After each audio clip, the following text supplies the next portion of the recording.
오늘 홍콩 봉투 나눈 거 있나요? 아니요. 아니 아무것도 없어요? 왜요?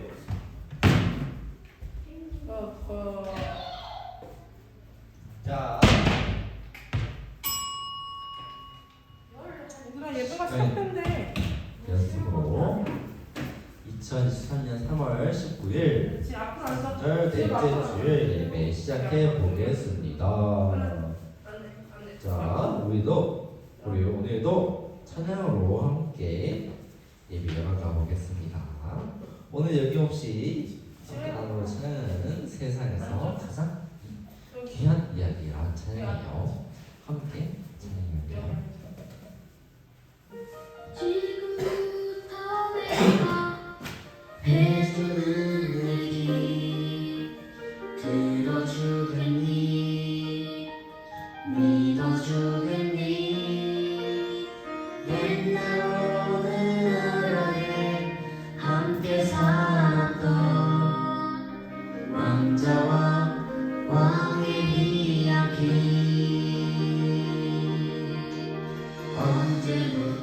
언제부턴가 그 나라에는 몹쓸 병이 돌고 있었대.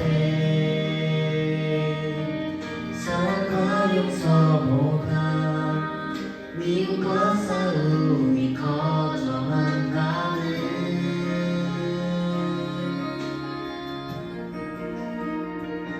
그 왕은 고민했었나봐.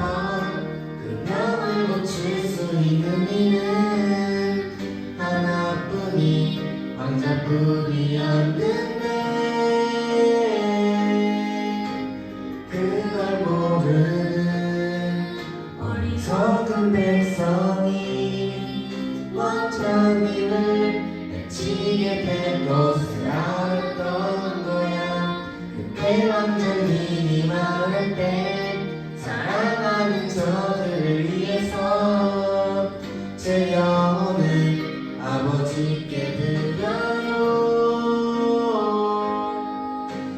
당신의 사랑 그 위대하신 사랑을 전하러 그 어디든 맨발로 찾아갈게요.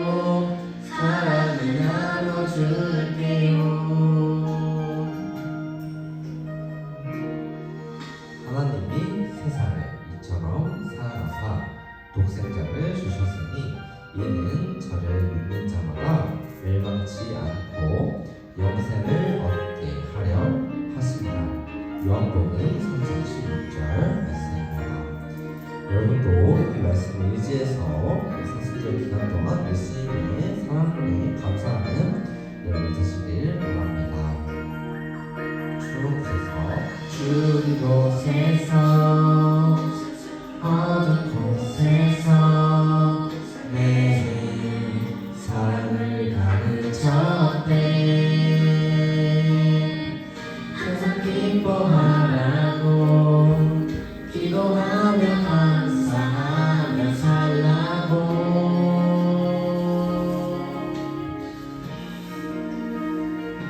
그러던 어느 날이었지. 어리석은 백성들이 그만 왕자님을 해치고야 한 거야. 하늘도 울고 세상도 울었지만 왕자님은 기도했대. 저들을 용서하고 그제서야 모두 알았지.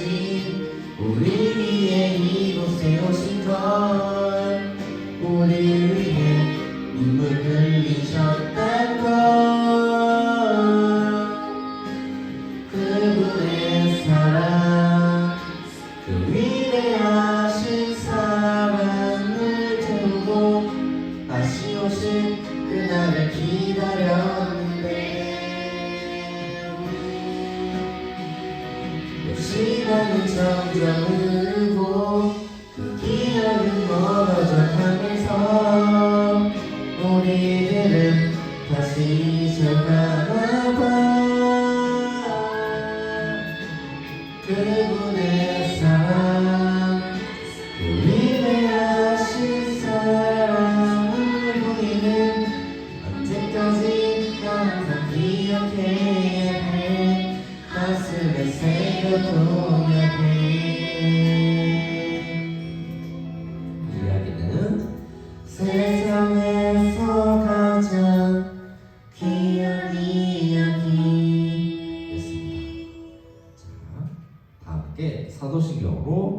신앙을 하나님 앞에 고백하겠습니다. 시작. 전능하사 천지를 만드신 하나님 아버지를 내가 믿사오며 그 외아들 우리 주 예수 그리스도를 믿사오니 이는 성령으로 잉태하사 동정녀 마리아에게 나시고 본디오 빌라도에게 고난을 받으사 십자가에 못 박혀 죽으시고 장사한 지 4일 만에 죽은 자 가운데서 다시 살아나시며 하늘에 오르사 전능하신 하나님 우편에 앉아 계시다가 저희로서 산자와 죽은 자를 심판하러 오시리라. 성령을 믿사오며 거룩한 공예와 성도가 서로 교통하는 것과 죄를 사하여 주시는 것과 몸이 다시 사는 것과 영원히 사는 것을 믿사옵나이다. 아멘. 이 시간 우리 예배를 위해서 박윤지 선생님 나오셔서 기도해 주시겠습니다. 기도하겠습니다. 모두 손 모으고 눈 감으면 기도 시작할게요. 시오, 이지오, 손 모으고 눈 감고 기도 준비. 네, 기도하겠습니다. 하나님 아버지 감사합니다. 오늘도 이 자리에 모여서 주님께 영광 돌리는 예배를 드리게 하심에 감사드립니다. 우리 친구들이 추운 길 속에서도 발걸음을 내어 주님께 나왔습니다. 주님 우리 아이들을 축복해 주시고 예배를 통하여 주님에 대해 더 잘 알 수 있고 주님께 영광 돌리는 방법을 배울 수 있는 우리 친구들이 될 수 있도록 도와주시옵소서. 주님을 기다리는 주님을 바라보는 우리 아이들이 될 수 있도록 도와주시옵고 지금 친구들이 다 학교 생활을 하고 있습니다. 학교 생활 가운데서도 주님께서 함께해 주시어서 주님께 나아갈 수 있는 우리 친구들이 될 수 있도록 도와주시옵소서. 오늘 말씀 들을 동안에 주님께 영광 돌리고 전도사님을 통해 말씀을 잘 이해할 수 있는 우리 친구들이 될 수 있도록 도와주시옵소서. 언제나 사랑을 많으신 주 예수 그리스도의 이름으로 기도드립니다. 아멘. 자, 오늘 예배를 위해서 주님께서 올려주신 말씀은 마태복음서 16장 13절로 18절 말씀입니다. 자, 함께 성경책 다 앞에 있으니까 한번 찾아볼게요. 마태복음 16장 13절에서 18절 말씀입니다. 이 마태복음 16장은 전도사님이 가진 성경으로는 신약 성경 27쪽 근처에 있습니다. 여러분이 가진 성경을 조금 다룰 수 있어요? 마태복음 16장입니다. 마태복음은 신약 성경 맨 앞쪽에 있고요. 마태복음 16장은 전도사님이 가진 성경으로는 신약 성경 27쪽 근처에 있습니다. 자, 한번 자, 살살 가요. 팽에도 살살. 알았어요. 빨리 시작했네요. 지호가 상대로. 자, 그러면 우리 친구들 다 찾은 줄 알고 전도사님이 한 절, 여러분이 한 절 이렇게 교독해서 보겠습니다. 13절입니다. 예수께서 빌립보 가이사랴 지방에 이르러 제자들에게 물어 이르시되 사람들이 인자를 누구라 하느냐? 이르되 더러는 세례 요한, 더러는 엘리야, 어떤 이는 예레미야나 선지자 중에 하나라 하나이다. 이르시되 너희는 나를 누구라 하느냐? 예수께서 대답하여 이르되 주는 그리스도시요 살아계신 하나님의 아들이시니이다. 예수께서 대답하여 이르시되 바요나 시모나 내가 복이 있도다. 이를 내게 알게 한 일은 혈육이 아니요 하늘에 계신 내 아버지이시니라. 또 내가 이르노니 너는 베드로라. 내가 이 반석 위에 내 교회를 세우리니 음부의 권세가 이기지 못하리라. 아멘. 자, 오늘도 예배에 참여한 친구들 모두 환영하고 축복합니다. 오늘 전사님 여러분과 함께 나눠볼 말씀 제목은 바로 예수님 이야기예요.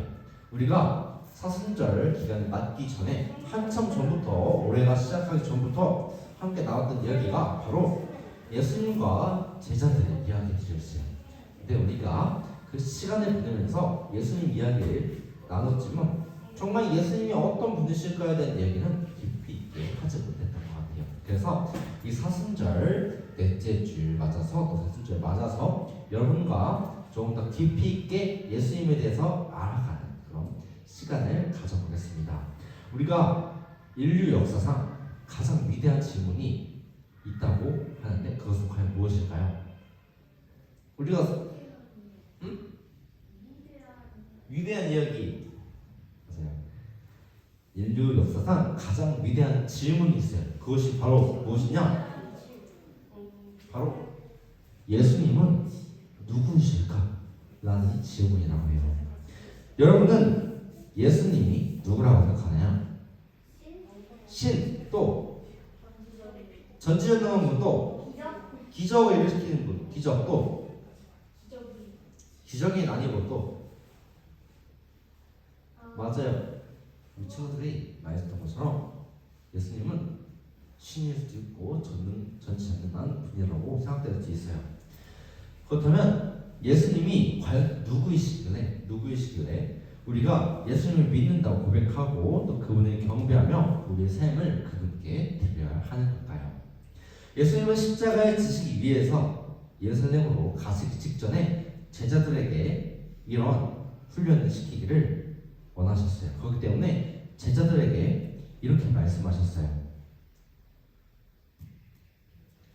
예수께서 빌립보 가이사랴 지방에 이르러 제자들에게 이르시되 사람들이 인자야 누구라 하느냐. 여기서 인자는 본인을 얘기하는 거예요.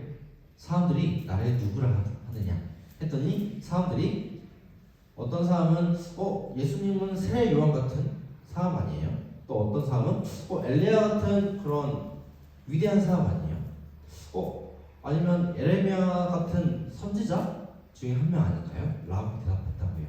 그렇기 때문에 이 당시 예수님을 따랐던 제자들도 예수님이 그럼 너희는 날 누구라 하느냐 했을 때 우물쭈물하면서 사람들이 그렇게 생각하는데 예수님 그런 세례 요한 같은 사람 아니에요? 예수님 엘리야나 예레미야 같은 선지자 아니에요? 예수님 왕 아닌가요? 이렇게 얘기했다고 해요. 그래서 정말 제자들 중에 그 누구도 딱 뚜렷하게 예수님은 어떤 분이라고 말하기 어려워했어요. 왜냐면 정말 많은 일을 하셨고 정말 많은 역할을 하셨기 때문에 예수님은 어떤 분이실까? 라는 고민을 항상 제자들도 했다고 해요. 이렇게 제자들이 했던 대답은 방금 여러분들이 했던 것처럼 바로 다 좋은 대답이었어요.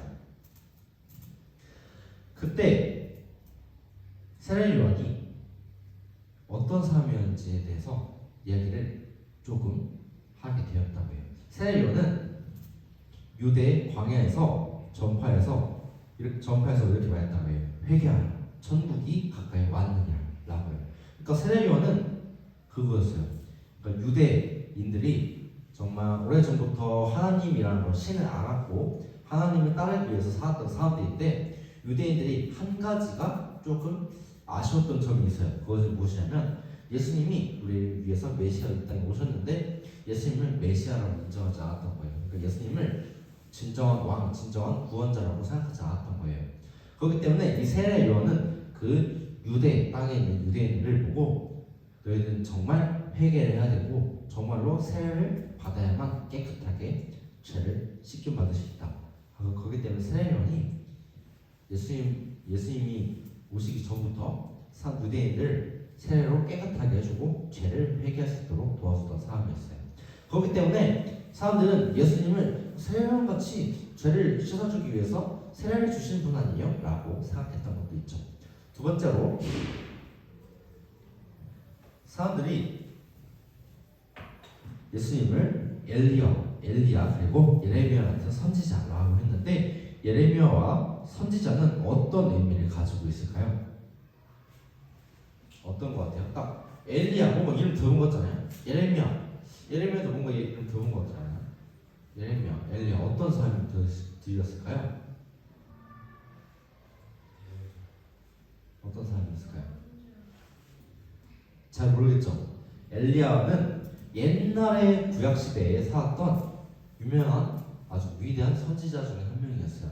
그래서 엘리야는 어떤 사람이었냐면 막 사람들이 막 바알신을 섬기고 막 황금 송아지를 만들고 잘못된 우상을 섬기고 그럴 때 너희들 그거 잘못된 거야 그거 잘못된 거야. 그렇게 하면 안 돼. 그건 하나님의 뜻을 거역하는 거고 정말 큰 잘못을 저지르는 거야. 그렇기 때문에 너희는 다 하나님 앞에 회개를 하고 다시는 그런 죄를 지어서는 안 돼.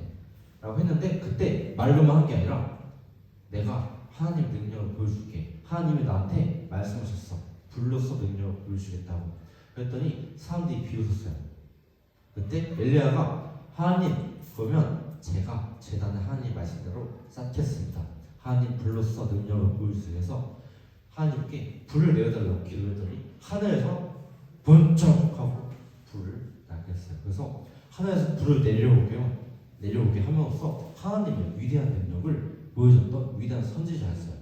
그러니까 예수님은 정말 죽은 사람도 살렸고 나사로를 살렸던 것처럼 그리고 눈먼 자도 보게 하셨고 그리고 걷지 못한 사람도 걷게 하셨던 위대한 기적, 위대한 일들을 행하셨던 분이기 때문에 사람들은 엘리야나 예레미야 같은 위대한 선지자가 또 나타났다 이렇게 생각했던 거예요. 왜냐하면 그럴 수밖에 없었을 거예요. 왜냐하면 세례요한이 세례하는 것도 또 죄를 씻어주는 것도 봤고 또 엘리야와 예레미야 같은 위대한 선지자들이 옛날에 전에 들은 얘기로 또 기록으로 그런 위대한 일들, 위대한 하나님의 기적을 보여줬다는 일이 있었기 때문에 그럼 예수님도 그런 분이지 않았을까? 라는 생각을 하게 되었다고 해요. 그때 예수님이 제자들에게 한 번 더 물어보셨어요. 그렇다면 그래 제자들 중에 한 명이었던 시몬 베드로에게 이렇게 물어보셨어요. 이르시되 너희는 그럼 나를 누구라 하느냐? 이때 시몬 베드로가 이렇게 대답했다요. 주는 그리스도시요 살아계신 하나님의 아들이십니다. 라고요. 그렇다면 그리스도는 무슨 뜻일까요? 베드로가 이렇게 말했대요. 주는 그리스도시요. 그럼 뒤에 살아계신 하나님의 아들인 건 이해가 됐는데 그리스도가 무슨 뜻일까요? 그리스도가 뭐예요? 라고 의심이 생각이 들 수 있어요. 그럼 그리스도가 무엇일까요? 알겠는지 보세요. 우리 지원은 들었던 것 같은데 까먹었어요? 그럴 수 있어요. 그리스도는 사실 한국말은 아니에요. 그리스도는 헬라 그러니까 옛날 그리스어 예수님과 제자들이 살던 그 당시 언어로 크리스토스라는 의미를 가지고 있는 단어예요. 이 크리스토스라는 제목은 바로 기름 부은 자라는 거예요. 그 당시 기름 부음을 받는 자는 어떤 사람들이었을까요? 바로 정말 높고 위대한 사람들, 그 사람들을 인정하고 그 사람들을 예를 들면 왕이 될 때, 왕이 즉위할 때 그때 머리에 향유를 뿌리면서 그 사람이 왕이라고 인정하는 거예요. 그리고 위대한 제사장, 선지자들이 있을 때 그 사람들을 인정하고 그 사람들을 높이 인정할 때 머리에 기름 부었어요. 그렇기 때문에 기름 부음을 받은 자, 그리스도라는 뜻은 어떤 의미일까요? 바로 예수님이 왕이시면서 정말 높고 위대한 선지자 그리고 스승이라는 의미를 갖고 있는 말이었어요. 근데 그 무엇보다 중요한 뜻은 바로 메시아라는 뜻을 갖고 있는 거예요. 그러니까 기름을 부음 받는다는 것은 왕도 기름 부을 수 있었지만 정말 여기서 베드로가 말한 그리스도라는 고백은 예수님은 진정한 우리의 메시아, 즉 구원자이십니다. 우리를 죄에서 깨끗하게 씻어줄 수 있는 유일하신 구원자이십니다. 라는 고백을 갖고 있었던 거예요. 그와 동시에 살아계신 하나님의 아들이십니다. 라는 고백을 통해서 예수님이 그냥 그저 왕이자 그저 위대한 선지자가 아니라 정말 살아계신 하나님의 아들이 위대하신 분이십니다. 라는 고백이었어요.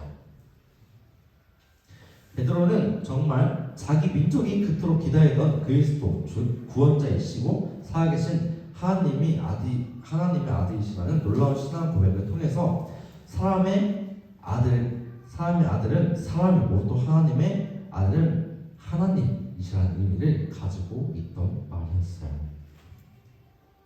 이때 예수님께서 이 대답을 듣고 시몬 베드로에게 이렇게 말씀하셨어요. 예수께서 대답하여 이르시되 과연하시모나 내가 복이 있도다. 이를 내게 알게 한 일은 혈육이 아니요 하늘에 계신 아버지 신이라.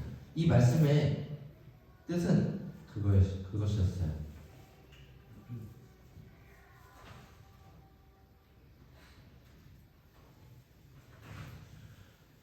이 뜻은 바로 베드로에게도 아버지와 어머니가 계셨고 또 가족들과 친구들이 있었는데 이 위대한 뜻, 그러니까 하나님이 그리스도시요 살아계신 하나님의 아들이라는 것을 알게 했더니까 사람들이 아니었다는 것이었어요. 왜냐하면 아까 조금 전에 전달했던 얘기 뭐였죠? 사람들이 예수님을 어떤 사람이라고 생각한다고요?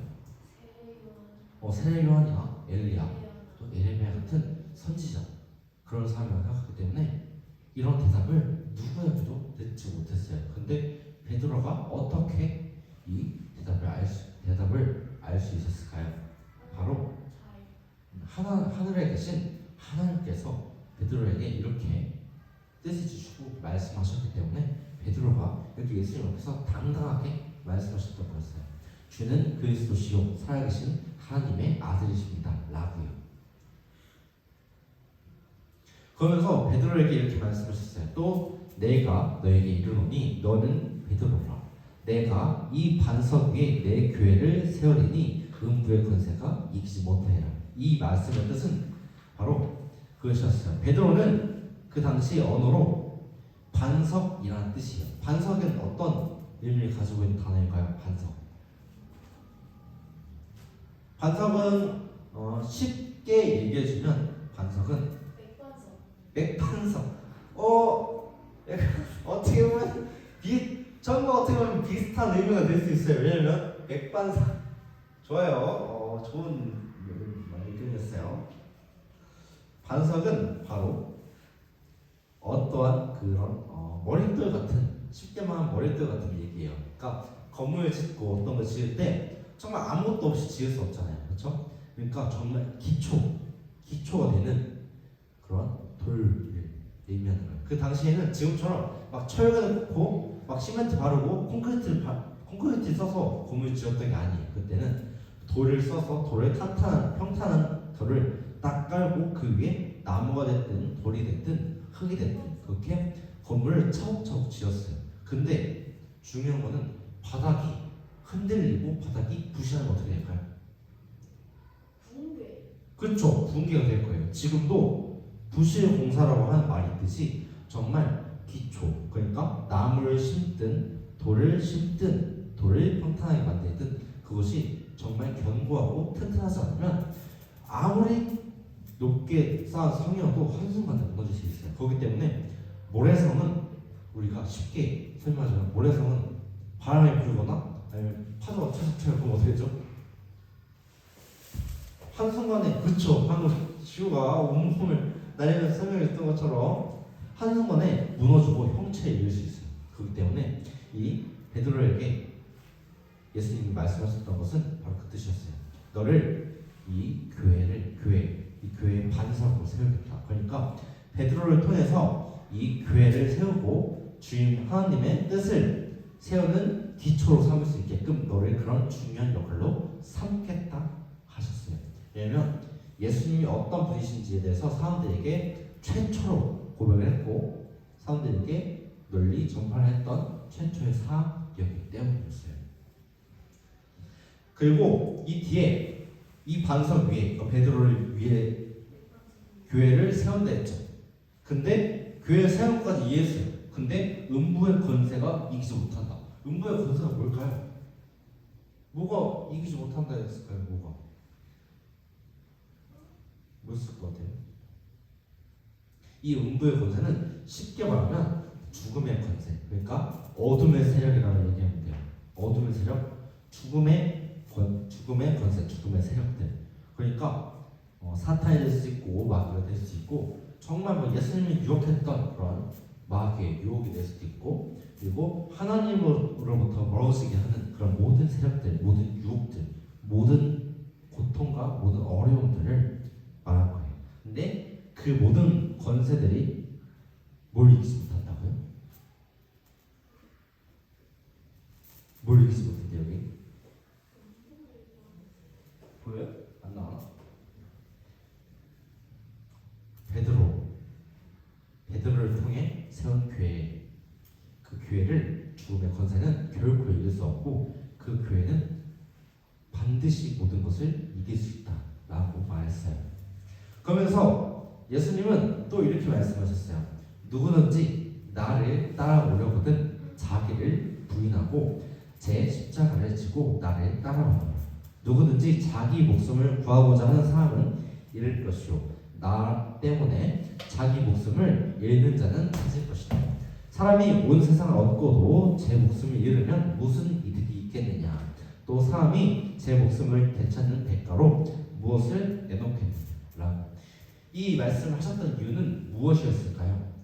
그 이유는 바로 그것이었어요. 앞에서 베드로가 말했던 이 주는 그리스도시요 살아계신 하나님의 아들이십니다 라는 고백은 좋았어요. 아주 훌륭하고 멋있는 대답이었어요. 근데 이 고백으로만 끝나면 될까요?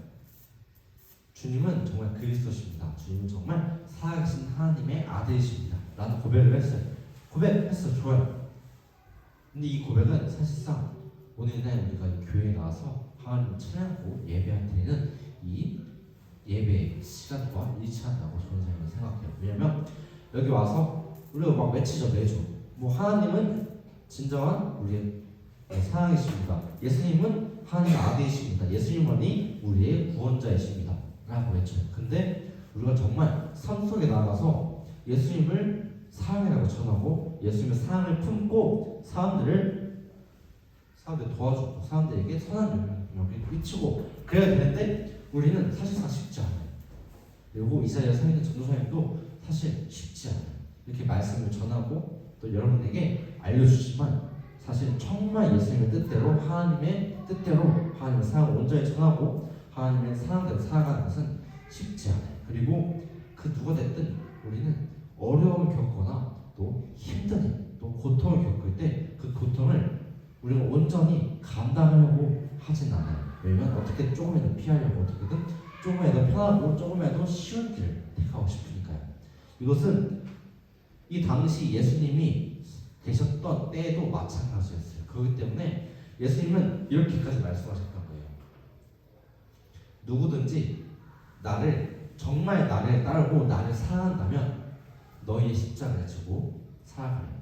근데 이때 십자가는 정말 예수님이 못 박히셨던 이 십자가를 의미하는 게 아니에요. 예수님은 우리 죄를 씻게 하시기 위해서 십자가라는 형벌, 무거운 형벌을 주시면서까지 예수님이 할 일을 하셨어요. 예수님이 하려고 하셨던 일은 십자가에 못 박히셨던 일이었기 때문에. 그렇기 때문에 우리의 십자가는 과연 어떤 것을 의미할까요? 누군가에게는 학교에서 공부 열심히 하는 걸 수도 있고, 누군가에게는 어려운 겪는 사람들을 도와주는 사람일 수도 있고, 누군가에게는 배고픈 이들에게 빵 한 조각, 밥 한 끼를 사주는 역할일 수도 있어요. 또 누군가에는 또 전도사님 같은 역할은 또 여러분 같은 사람들에게 하나님의 사랑을 알려주고 또 그 누구보다 먼저 수선소음에서 이렇게 따라가야 하는 모습을 보여주는 일이라고 할 수 있죠. 그만큼 중요한 거예요. 예수님이 정말 구원자이십니다. 하나님은 정말 사랑이십니다 라는 고백도 좋지만 그거보다 더 나아가야 되는 것은 우리의 삶 속에서 정말 하나님의 사랑을 전하고 하나님의 뜻을 우리가 알리기 위해 또 하나님의 뜻에 따르기 위해서 우리가 어떤 것을 해야 될까라는 고민을 하면서 그 자그마한 실천을 해 나갈 수 있는 여러분이 됐으면 좋겠습니다.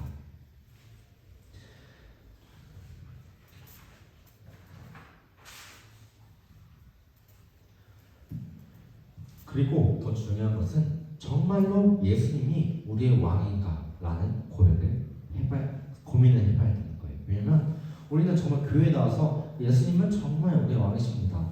예수 우리 왕이요 라는 고백을 하지만 정말로 예수님이 우리의 삶의 왕이 되시는 분일까? 라는 생각을 해봐야 돼요. 왜냐면 당장 우리가 집에 갈 때만 해도 예수님보다 더 우선시되는 하나님의 사랑보다 더 우선시되는 경우가 많아요.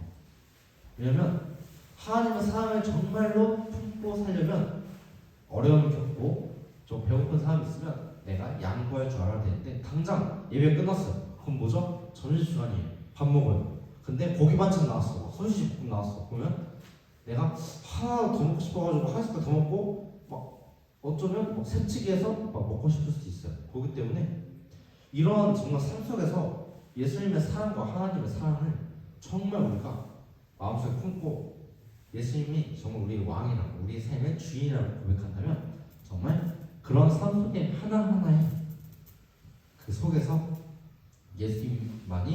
예수님의 뜻만이 전 우선시되는 삶을 살아야 할 거예요. 무엇보다 중요한 것은 예수님이 우리의 왕이다, 하나님은 사랑이시다는 그런 고백보다 정말로 하나님과 우리의 관계, 주님과 우리와의 관계에 신경을 써야 할 겁니다. 예수님을 주인으로 모시고 살면서 정말 주님께서 하라고 하시는 것은 하고 하지 말라고 하시는 것은 하지 않는 삶을 살아야 돼요. 근데 그러려면 정말 하나님과 예수님의 뜻이 무엇인지를 우리가 알고 분별할 수 있는 우리의 뜻과 하나님의 뜻이 무엇인지 구분할 수 있는 지혜를 가질 수 있을 거예요. 가질 수 있어야만 할 거예요.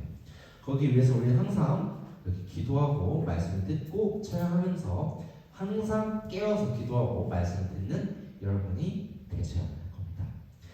너희는 나를 누구라고 하느냐? 라고 하셨던 예수님의 질문에 대해서 정말 우리가 입술로 고백하는, 말로만 고백하는 주님이라고 하는 것이 아닙니다. 정말 삶 속에서 이 고백이 삶 속에서 삶의 모습으로 나타나야만 할 거예요. 그래서 주님이라는 단어와 함께 쓸 수 없는 말이 안 됩니다. 싫습니다 라는 얘기예요. 주님, 저 이거 하기 싫어요. 주님, 이거 주님 하고 시키신 것 같은데 저 안 될 것 같아요. 어려워요. 이 고백은 같이 쓰면은 정말 안 되는 고백일 거예요.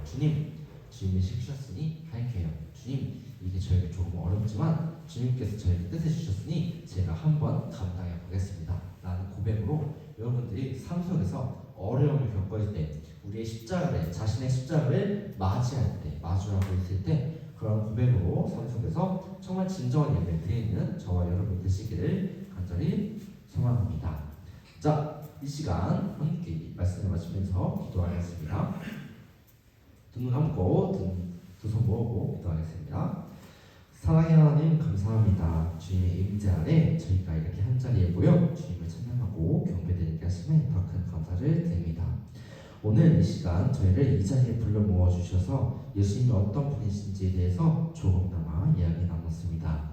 이 시간 함께 나눈 말씀을 저희 마음속에 깊이 새기고 예수님이 기억하고 예수님을 따르게 소망하는 저희가 되길 원합니다. 주님을 찬양합니다. 주님을 사랑합니다. 주님께 경배를 드립니다. 이 모든 말씀 우리를 사랑하시어 주기까지 순종하신 우리 주님 예수 그리스도의 이름으로 간절히 기도드립니다. 아멘. 자, 이 시간은 되어진 헌금을 봉헌하는 봉헌 시간입니다. 자, 오늘 봉헌위원은 우리 소혜가 섬겨주시겠습니다. 소혜가 섬겨주시겠습니다. 자, 우리 다른 친구들은 우리 작은 두 손과 찬양하면서 봉헌하겠습니다.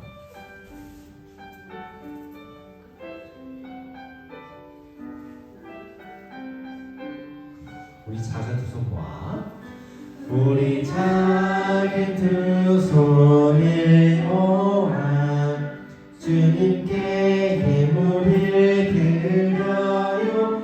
우리 마음 정성을 모아 주님께 기쁘게 드려요. 한 번 더 찬양할게요. 우리 작은 두 손을 모아 주님께 예물을 드려요. 우리 마음 정성을 모아 주님께 기쁘게 드려요. 제가 한개에 소리가 들어졌습니다. 하나님 아버지, 오늘도 이 자리에서 예배드리니 예배자를 불러주셔서 감사합니다. 지금은 헌금 시간입니다.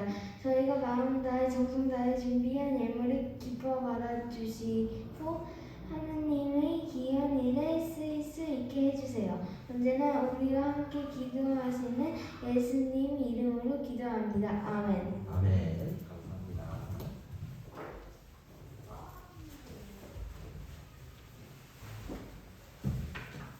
자, 우리 친구들 이번 시간 무슨 시간일까요? 바로 광고 시간입니다. 자, 오늘도 예배에 참여한 수험국 친구들 모두 사랑하고 축복합니다. 오늘도 여김없이 사순절 기간입니다. 사순절 넷째 주일을 보내고 있습니다. 우리를 구원해 주시기 위해 이 땅 위에 오신 주님께서 십자가에 지시기까지의 고난의 공참하는 여러분이 되시길 바랍니다. 자, 이어서 지난주와 지지난주까지 봤던 이 2부 활동 뮤지컬 오늘도 시청할 거예요. 아마 다음 주까지 시청하게 될 거예요. 다음 주 예배위원은 오늘 나오지 않았던 예준이가 맡아주시겠습니다. 또 중요한 공지가 있습니다.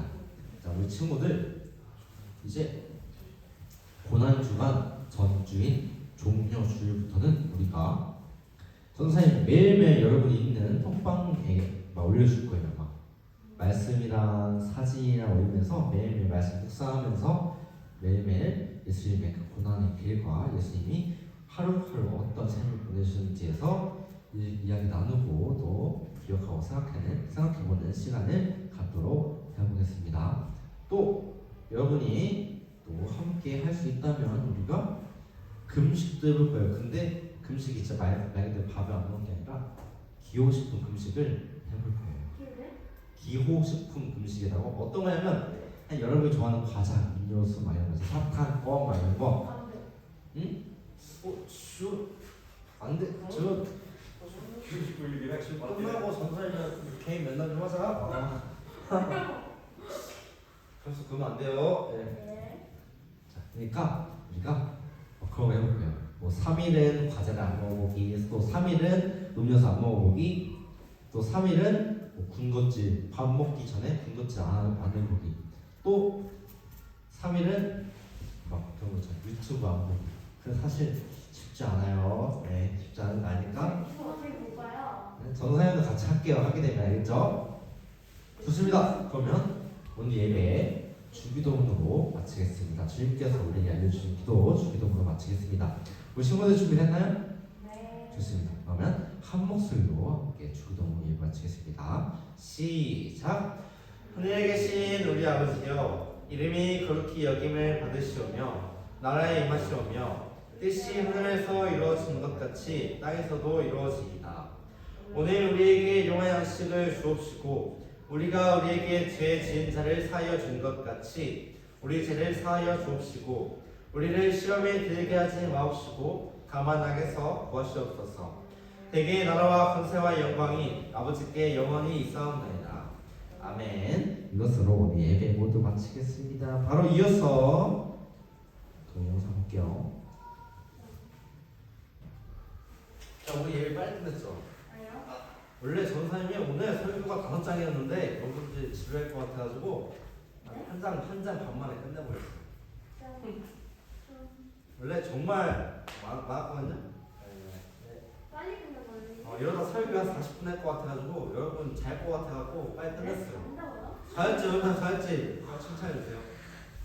하하, 아니야. 이거 칭찬이야. 좋아요. 오늘 오케이 여기까지. 하지 마세요. 안 되겠다. 진짜. 선생님이랑 상담 좀 해야겠다. 선생님 상담 좀 해야겠다. 찢어진 줄 알고.